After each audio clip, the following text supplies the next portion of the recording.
So a lot of you have been contacting us and emailing us and asking about how and which tripods I use and how I maintain them. So I was going to give you a little bit of a run through of my two favourite tripods, the ones I use most often. This one here is a really heavy duty Manfrotto. This is the 058 tripod. It weighs about 6 or 7 kilos, and then by the time you add the weight of the head on as well, it's a very heavy tripod to carry around. But I really love this tripod for landscape work, because quite often I'm out and I'm shooting when it's really windy or stormy, and you need something rock solid to keep that camera in position. Now, the other great thing about this tripod is these release buttons for the legs. If I just push that button in, I can adjust the height of the leg. I push them all in simultaneously, I can adjust the height of the tripod, and I can push the release button to release the leg out as well. So it means that when you're trying to level your tripod out ready for your shot, you've got this really easy control operation just with your fingers at the top, which make it a lot quicker than, say, working with one of these type tripods, which has the clip release buttons. Now, these clip release buttons means it's very slow, very arduous to actually position your tripod and get it level. So I don't really like these too much, but then in saying that, having some tripod to work with is much better than no tripod at all. One of my other favourite tripods is this one. This is also a Manfrotto. This is the Neotech, and this has a similar system. It's got a push button at the top, and it allows me to push the tripod legs in and out. And it also means that when I'm on uneven ground like I am now, I can push the leg button in, push it in at the top, adjust the height, move it around, different positions. It's also got these extension buttons here, where if you click the button down, let me just pull that in, means you can pull the legs right out wide, and it allows you to get this tripod at a very low angle. Got to be a little bit careful, got some waves coming in behind me here, I don't want to get the camera wet or damaged. Now, talking of water and damage, that's one of the things you've got to look out for with these tripods. It's really difficult to maintain them because they're made of metal, they do corrode.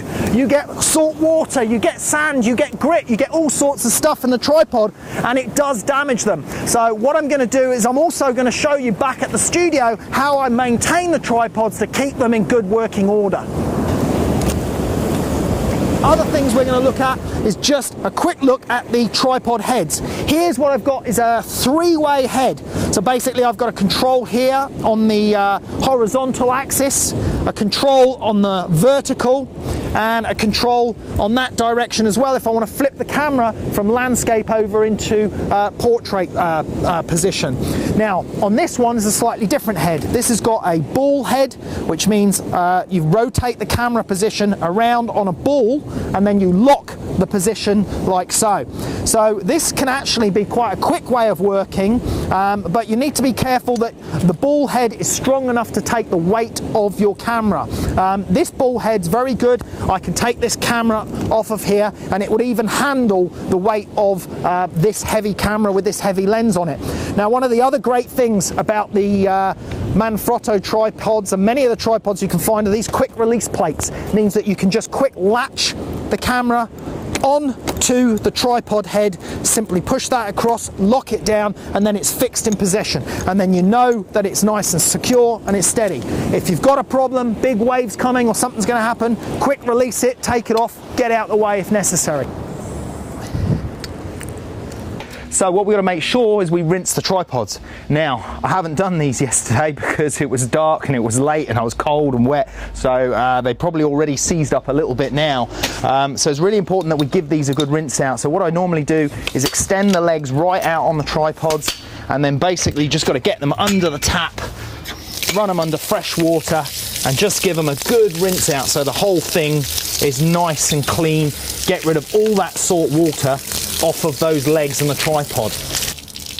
What we need to do now to maintain that tripod and keep it in good working order is add some of this WD-40 stuff. Now, this is great. It's a lubricant, an oil type protection. It forms a moisture barrier, keeps the moisture out, and it also lubricates the tripod so that the legs carry on working.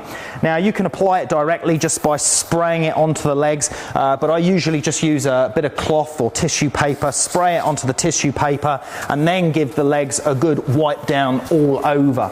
You need to make sure you spray it into the joints, all the pieces that came into contact with salt water, moisture, even lubricating around the head of the tripod is useful as well.